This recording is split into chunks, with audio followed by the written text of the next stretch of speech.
നമസ്കാരം, ഞാൻ നിങ്ങളുടെ അലക്സാണ്. ഇപ്പം നിങ്ങൾ കാണുന്നത് ഞാൻ 2 ആഴ്ച മുമ്പ് 2-3 കോവലിൻ്റെ തണ്ട് അവിടെ നട്ടു വെച്ചിട്ടുണ്ടായിരുന്നു. അപ്പോൾ അതിനൊരു തടം പോലെ എടുത്ത് അത് നട്ടു വെച്ചു. ഇപ്പോൾ അത് കിളുത്ത് ഏകദേശം 1 അടി നീളത്തോളം അതിന് വളർച്ചയുണ്ട്.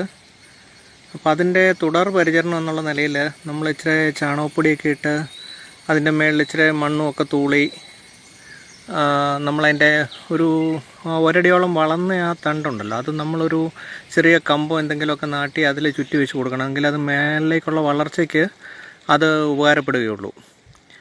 കൃഷിപ്പണി എന്ന് പറയുന്നത് തുടർച്ചയായിട്ട് വളരെ ക്ഷമയോടുകൂടി നമ്മൾ ചെയ്യേണ്ട ഒരു കാര്യമാണ്. ഇന്ന് നമ്മൾ എന്തെങ്കിലും നട്ടു വെച്ചിട്ട് അതിൻ്റെ ഒരു കാലാവധി കഴിയുമ്പോൾ അത് കായ്ക്കുമെന്നും പറഞ്ഞു തന്നു കഴിഞ്ഞാൽ അതിൽ നമുക്കൊന്നും കിട്ടത്തില്ല.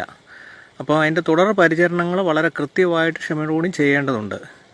അപ്പോൾ നമ്മൾ ചെയ്യുന്നത് അതിന് ചാണകപ്പൊടിയൊക്കെ ഇട്ടു, അത് മണ്ണുമായിട്ട് മിക്സ് ചെയ്ത്